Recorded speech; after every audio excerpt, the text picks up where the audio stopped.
अस्सलामुअलैकुम रहमतुल्लाहि व बरकातुहू। मैं हूं आपका तबीब हकीम लियाकत अली खिची अपने चैनल तिब की दुनिया मुफरद अज़ा के साथ। और आज का हमारा बेहद अहम टॉपिक है हेपाटाइटिस यरकान सोजिश जिगर, जिसके ऊपर बहुत ज़्यादा रिक्वेस्ट आई हुई थी जी कि इसके असबाब, इसके अलामात और असूल इलाज पर तफसीली बात की जाए।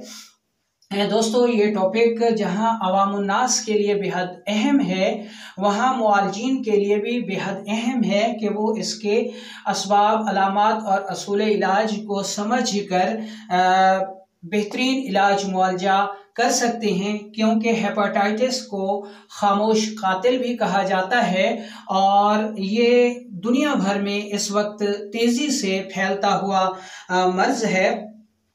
2017 की एक रिपोर्ट के मुताबिक दुनिया भर में इस वक्त 35 करोड़ अफराद हेपाटाइटिस का शिकार हैं। कितने? 35 करोड़ अफराद दुनिया भर में हेपाटाइटिस की वजह से मौत के मुंह में चले जाते हैं। और इन 35 करोड़ में 1.5 करोड़ अफराद जो है उनकी वो पाकिस्तान से हैं।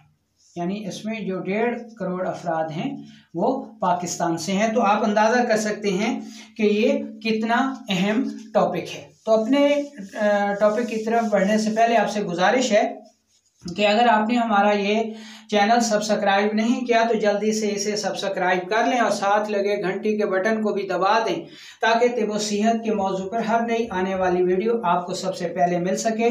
तो सबसे पहले हम हेपाटाइटिस की तारीफ कर लेते हैं कि हेपाटाइटिस है क्या। दोस्तों, हेपाटाइटिस दरअसल जिगर व गुदद की सोजिश का नाम है, जो बढ़ते बढ़ते सोजिश जिगर, वरम और इसके बाद कैंसर की सूरत भी इख्तियार कर लेता है। इसे अमूमन यरकान भी कहा जाता है। दुनिया भर में इस वक्त 35 करोड़ अफराद हेपाटाइटिस के मर्ज में मुब्तला हैं, जिनमें 1.5 करोड़ अफराद पाकिस्तानी हैं और ये रिपोर्ट 2017 की है। पाकिस्तान में हेपाटाइटिस से रोज़ाना तकरीबन 400 अफराद जाँ बहक होते हैं। रोज़ाना की बुनियाद पर 400 अफराद जो है वो ऐसे जाँ बहक होते हैं। कैसे? हेपाटाइटिस से।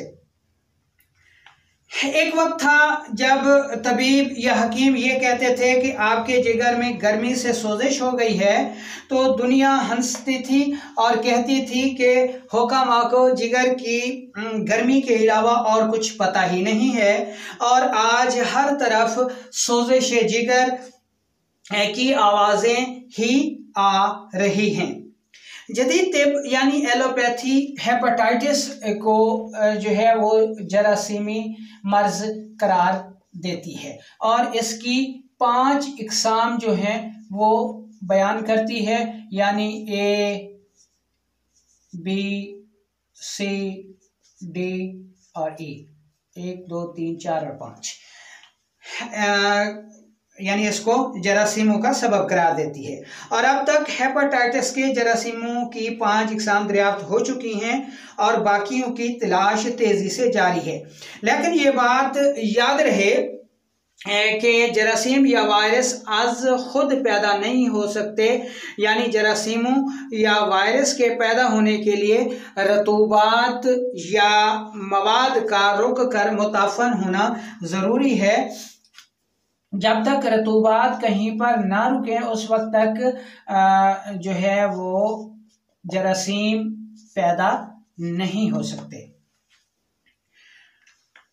यानी जरासीमों के रुकने के लिए या उनके पैदा होने के लिए रतूबात या मवाद का रुक कर मुताफन होना ज़रूरी है। और रतूबात उस वक्त तक मुताफन नहीं हो सकती जब तक अज़ा के अफ़ाल में ख़राबी पैदा ना हो। यानी जब तक अज़ा यानी जो हमारे आर्गन्स हैं उनमें ख़राबी पैदा ना हो उस वक्त तक रतूबात नहीं रुक सकती, मुताफन नहीं हो सकती और जरासीम जो है वो पैदा नहीं हो सकते। तो इसलिए अब हम कानून मुफरद अज़ा यानी तिब साबिर के मुताबिक हेपाटाइटिस का जायज़ा लेते हैं। शुरू में हमने पढ़ा कि हेपाटाइटिस जो है वो सोजिश जिगर की वजह से पैदा होता है। अब दो चीज़ें जो है वो यहाँ पर बेहद अहम हो जाती हैं इस मौजू को डिस्कस करने से पहले। सबसे पहले कि जिगर, हमें जिगर की तारीफ़ और इसके आफ़ाल का पता होना बहुत ज़रूरी है कि जिगर क्या है और इसके आफ़ाल क्या हैं, नंबर 1। और नंबर 2 पर हमें सोजिश का पता होना जो है वो बहुत ज़रूरी है। तो दोस्तों सबसे पहले हम जिगर के अफ़ाल पढ़ लेते हैं। जिगर हमारे जिस्म का बहुत अहम उज़्वे रईस है। जिगर हमारे जिस्म का बहुत अहम उज़्वे रईस है, ठीक है जी, जो खिलते सफरा के मुजस्सम होने से बनता है। जिसमें जिगर के ज़िम्मे दो बेहद अहम काम हैं जो मदरजा झैल हैं। नंबर 1, जिगर जिस्म के हर खलिए और हर उज़्व, चाहे इसका मिजाज जो भी हो, के लिए उनकी मुतल्लिका खुराक तैयार करता है। यानी दिल हो, दिमाग हो और ख़ुद जिगर हो, उन सब के लिए खुराक जो है वो जिगर ही तैयार करता है। जिगर ही तैयार करता है और जिगर ही ये खुराक इनको फराहम करता है, ठीक है जी। चाहे उसका मिजाज कोई भी हो, दिल हो, दिमाग हो, जिगर हो, उसको खुराक जिगर ही देगा। अब मसलन दिमाग के लिए बलगम, दिल के लिए सौदा और ख़ुद जिगर के लिए सफरा की ज़रूरत होती है। तो जिगर जो है वो जिस्म के हर सेल, हर उज़्व के लिए खुराक तैयार करता है। अब नंबर दो पर जिगर के ज़िम्मे क्या खिदमत है। नंबर 2 पर जिगर के ज़िम्मे दूसरा अहम काम जिस्म के हर खलिए उज़्व के फासिद मादों को तहलील करना है। नंबर 1 तो आ गया जी जिगर के ज़िम्मे खुराक की तैयारी, और नंबर 2 खुराक के हाज़मे के बाद फासिद मादों का अखराज जो है वो जिगर के ज़िम्मे है, ठीक है जी। ये तो अब इसकी तारीफ़ हो गई।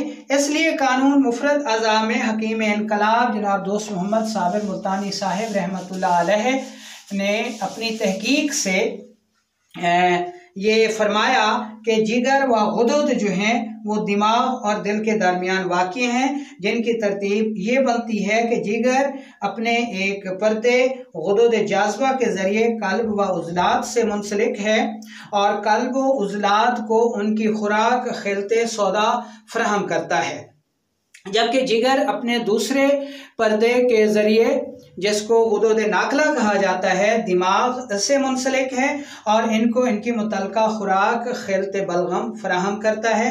और जब जिगर ख़ुद खुराक यानी खिलते सफरा हासिल करता है तो मुकम्मल जिगर ही में तहरीक होती है। तो अब हम इस एक नक्शे के मुताबिक आपको समझाते हैं। फ़र्ज़ करें जी कि ये हो गए आपके उज़लात, ठीक है ना जी, ये उज़लात हो गए और ये गुदुद हो गए, ठीक है, और ये जो है आसाब हो गया। अब ये जो गुदुद है ये आसाब को भी खुराक फराहम करेगा और उज़लात को भी खुराक फराहम करेगा। जब उज़लात को खुराक फराहम करेगा तो गुदुद जाज़बा काम करेंगे, और जब आसाब को खुराक फराहम करेगा तो फिर गुदुद नाकला काम करेंगे। यानी गुदुद, जिगर व गुदुद, उज़लात और आसाब यानी दिल व दिमाग के दरमियान वाक़ई हैं। तो ये फिर उनको खुराक जो है वो कैसे फराहम करता है। अब ये हो गया जिगर, ठीक है जी, ये जिगर हो गया। इसको हमने कह दिया जी गुदुद जाज़बा, ठीक है, और इसका जो दूसरा हिस्सा है ये है गुदुद नाकला। ये दिल, उज़लात और उनकी खुराक उनको सौदा फराहम करेगा, जबकि गुदूद नाकला जो है ये दिमाग को जो है वो बलगम फराहम करेंगे, खिलते बलगम। और जिगर जब खुद अपनी खुराक लेगा तो फिर ये पूरा जिगर ही काम करेगा, ठीक है। और फिर इसकी जो है वो खिलते सफरा जो है ये पूरा जिगर लेगा।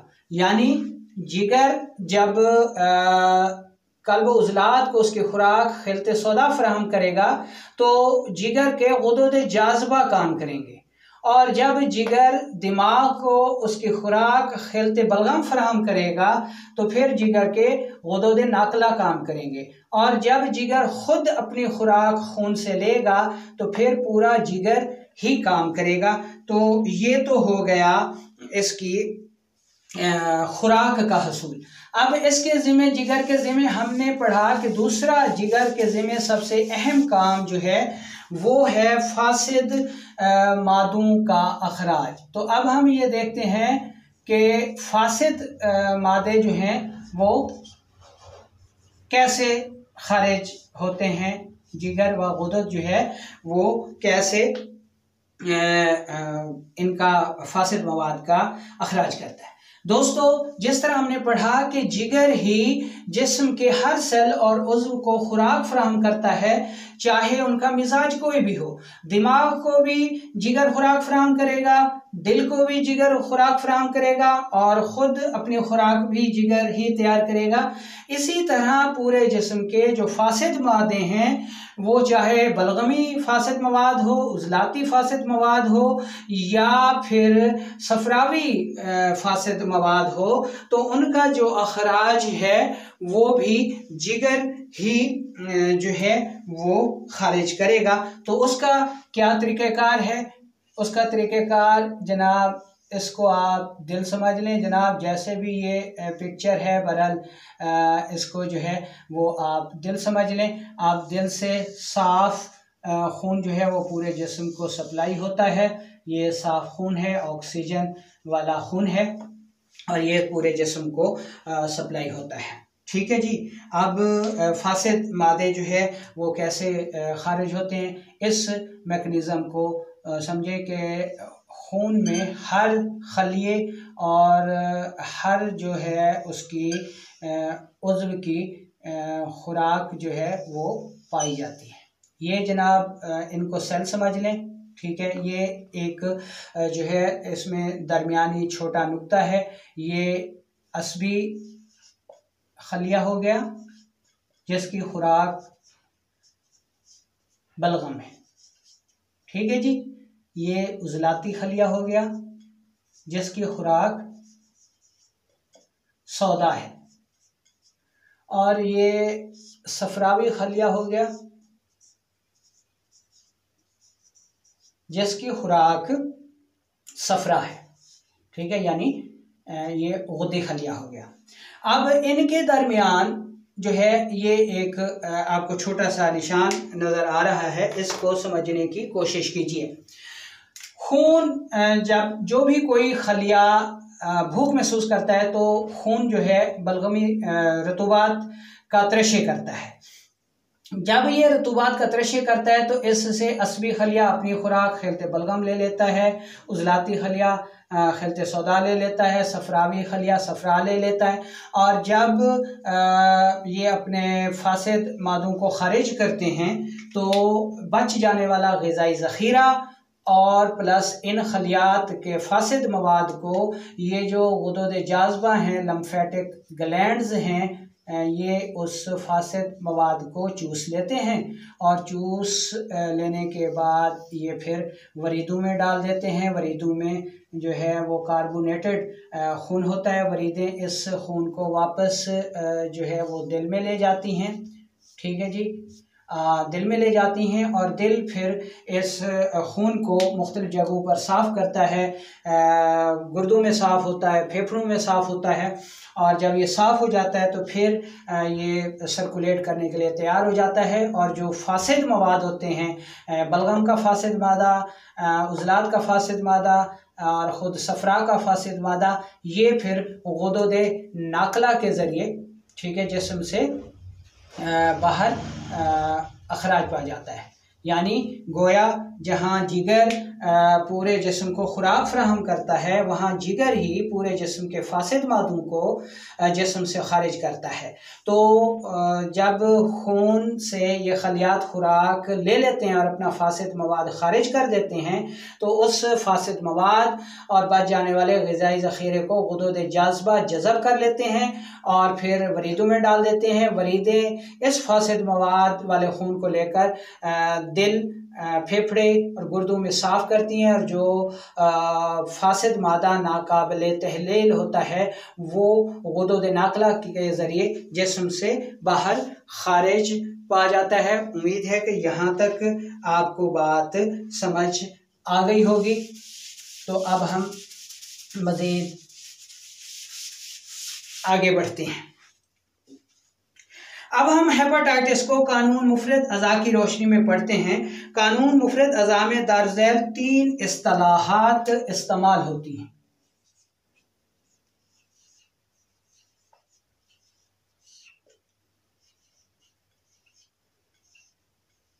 कानून मुफरद अज़ा में 3 जो है वो इस्तिलाहात इस्तेमाल होती हैं। सबसे पहले हम इनकी तारीफ़ कर लेते हैं। इसमें एक तहरीक है, दूसरी तहलील है और तीसरी तस्कीन है।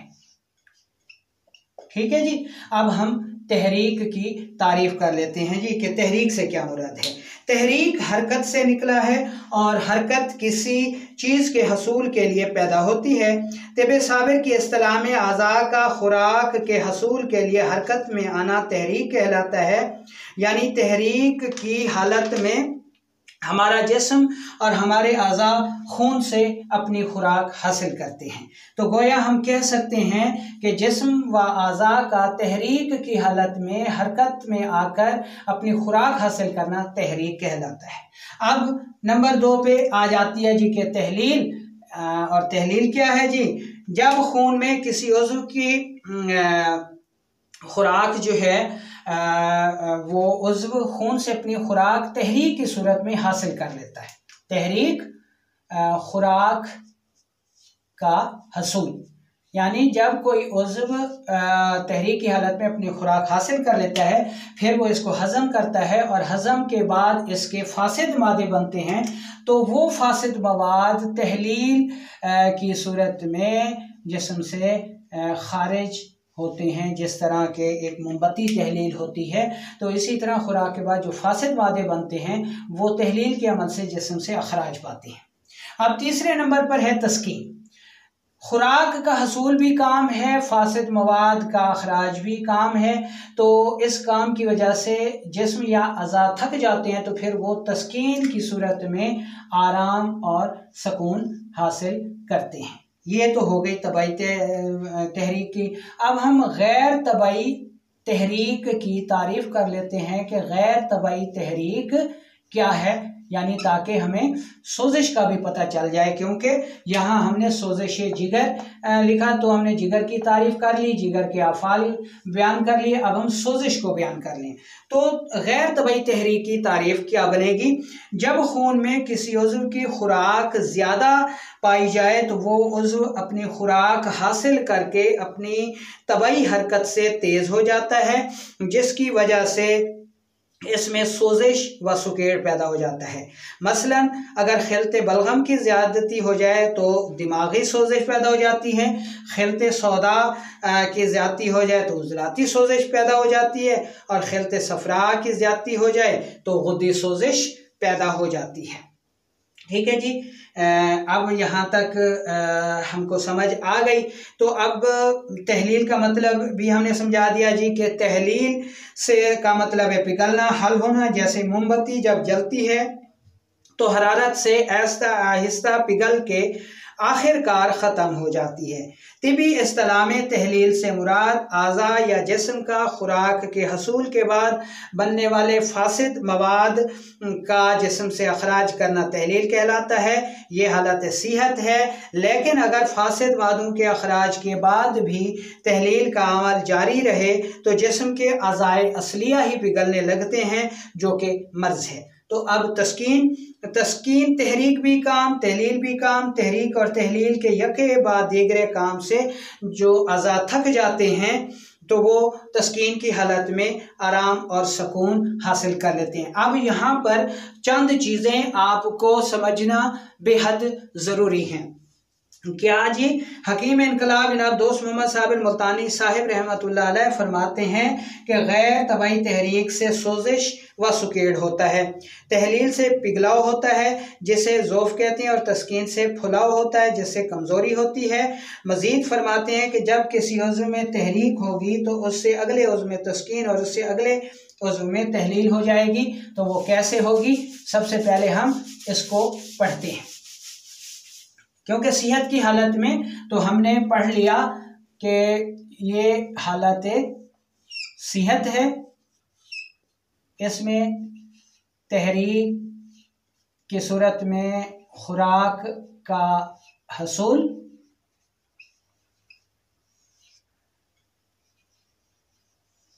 तहलील की हालत में फासिद मवाद का अखराज, और तस्कीन की हालत में सुकून है। ठीक है जी। अब हालत मर्ज में क्या होगा कि हालत मर्ज में जब तहरीक गैर तबाई होगी, गैर तबाई तहरीक, गैर तबाई तहलील, गैर तबाई तस्कीन। ठीक है जी। तो ऐसी सूरत में क्या होगा? हालत मर्ज में तहरीक के मकाम पर सोजिश और सुकेड़ होगा, तहलील के मकाम पर ज़ौफ़ होगा, और तस्कीन के मकाम पर कमज़ोरी होगी। ये हालत मर्ज है। अच्छा, इसके आगे उस्ताद मोहतरम ये फरमाते हैं कि जब किसी उज़्व में तहरीक होगी तो उससे अगले उज़्व में तस्कीन और उससे अगले उज़्व में तहलील होगी। ठीक है जी। उम्मीद है कि यहाँ तक ये सूरत हाल आपको समझ में आ गई होगी। तो अब हम हेपेटाइटिस से जो खराबियाँ पैदा होती हैं वो पढ़ते हैं।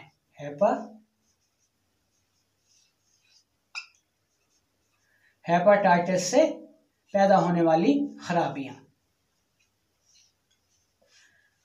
तो दोस्तों, जब मादी यानी खाने पीने की वजह से, कैफियाती यानी सर्दी गर्मी खुश्की तरी से, और नफ्सियाती डर खौफ गम गुस्सा लज़्ज़त मुसरत, इन की वजह से जिस्म में सफरा जो है वो ज़्यादा हो जाता है, सफरा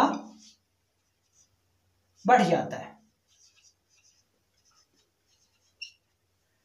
ठीक है जी। जब सफरा बढ़ जाता है ये और गैर तबाही हो जाता है तो जिस्म के तमाम अफ़ाल शदीद मुतासर होते हैं और जिगर सोजिशनाक हो जाता है।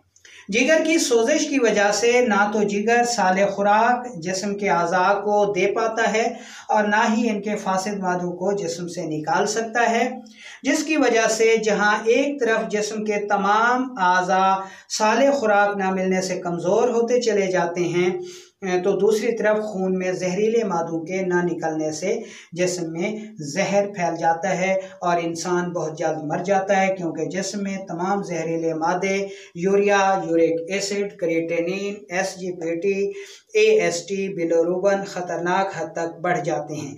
ऐसी सूरत में पहले जिगर अपने साइज में बढ़ता है और फिर सुकड़ता चला जाता है। इस सूरत में जिगर में सोजिश, दिमाग में कमज़ोरी और कल्ब में ज़ौफ़ होगा, नब्ज़ ज़ईक़ और तवील होगी, कारूरा मिकदार में कम, जर्द सुर्खी माइल कतरा कतरा जलन के साथ आया करता है।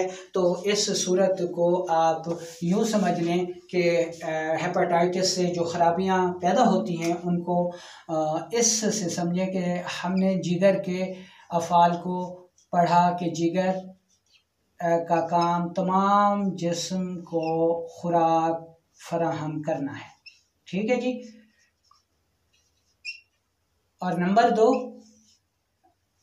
हाजमा या मेटाबॉलिज्म के बाद फासिद मवाद का अखराज जो है वो जिगर के ज़िम्मे है। तो जब जिगर में सोजिश हो जाती है तो उसके ये दोनों अफ़ाल बिगड़ जाते हैं। जिगर साले खुराक तैयार नहीं कर पाता, साले खुराक तैयार नहीं होती, और दूसरा फासिद मवाद खारिज नहीं होता। अब इससे क्या होता है? बज़ाहिर तो ये एक मामूली बात है, लेकिन आप इसको समझें कि अगर कहीं पर पोटी हुई पड़ी हो तो हम वहाँ पर बैठ ही नहीं सकते। हमारा दिल ही गवारा नहीं करता वहाँ बैठने को कि हमारे सामने पोटी हुई पड़ी है तो हम वहाँ पे नहीं बैठ सकते। अगर यही पोटी ये फासिद मवाद है ना, पेशाब पखाना फासिद मवाद है, यही पेशाब और पखाना अगर हमारे जिस्म में रुक जाए और फिर उस खून में शामिल हो जाए तो ज़रा तसव्वुर कीजिए कि जिस्म की हालत क्या होगी। ठीक है जी। तो यही कुछ जिगर की ख़राबी से होता है कि जब जिगर ख़राब हो जाता है, सोजिशनाक हो जाता है, अपना काम सही तरह नहीं कर पाता, तो ना तो साले खुराक तैयार कर सकता है, ना ही फासिद मवाद खारिज कर सकता है, जिसकी वजह से हमारा जो खून है वो इंतहाई गलीज़ हो जाता है, जहरीला हो जाता है, सेप्टिकसीमिया हो जाता है, खून में जहर पैदा हो जाता है और इंसान मर जाता है। तो ये तो हेपेटाइटिस की वजह से होने वाली ख़राबियाँ थीं। तो अब हम देखते हैं अलामात के इससे कौन सी अलामात जो हैं वो पैदा होती हैं। इसमें जी आंतों के मकाम पर शदीद दर्द, आंतों के मकाम पर शदीद दर्द, पेट जो है वो बढ़ जाता है, खून की कमी, भूख की कमी, पेशाब कतरा कतरा जलन के साथ,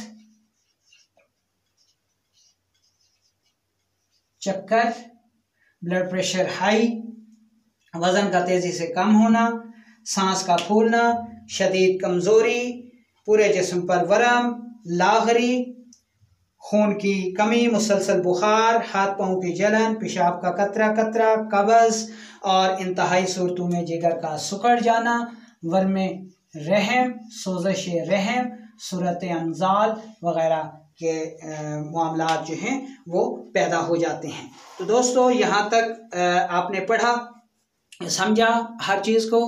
तो अब हम चलते हैं असूल इलाज की तरफ। दोस्तों इसका इलाज खुद से ना करें, बल्कि अपने मुआलिज को मौका दें कि वो आपका इलाज करे, क्योंकि ये एक ख़तरनाक मर्ज़ है और पूरी तवज्जो से इलाज की ज़रूरत है। बहरहाल इलाज जो है वो तिब साबिर के मुआलजीन दर्ज झैल इसके मुताबिक करेंगे, क्योंकि ये मर्ज़ गुद्दी उज़लाती और गुद्दी असाबी सूरतों में सामने आता है। तो इलाज में भी इन्हीं सूरतों को जो है वो कायम रखा जाता है। अगर गुद्दी उज़लाती सूरत है तो हम हर किस्म की गुद्दी आसाबी दवा देंगे। ठीक है जी, गुद्दी आसाबी अदविया देंगे जिनमें मुहर्रिक, शदीद, मुलय्यन, मुसहिल, अक्सीर, तरियाक, मुद्रे बौल, जवारिश शाही, अर्क, मको, कासनी, अर्क, बजूरी शामिल हैं। मज़ीद इसमें ये नुस्खा जो कि मेरा मुजरब है बहुत ज़बरदस्त साबित होता है। इसमें बरगे मदार और हल्दी हम वज़न, काली मिर्च के बराबर गोली सुबह, दोपहर, शाम इस्तेमाल करवाएं तो मरीज़ को जो है वो बहुत जल्द अफाका होता है। माजून जवारिश शाही जो है वो अगर दिल बहुत ज़्यादा तहलील की हालत में हो तो फिर दिया जा सकता है। अब अगर गुदी आसाबी सूरत हो, ठीक है, तो इसमें दो चीज़ें करनी है हमने कि हमने ऐसे मरीज़ को आसाबी गुदी और आसाबी उज़लाती अद्वियात में रखना है, लेकिन साथ हम हरारत को बहाल रखने के लिए इसी मिजाज की कोई ना कोई दवा यानी मुहर्रिक शदीद गुदी आसाबी भी देंगे। ठीक है जी। अगर तहलील कल्ब बहुत ज़्यादा है तो जवारिश शाही देंगे, ठीक है, और अगर पेशाब की बंदिश हो गई है तो अर्क गुलाब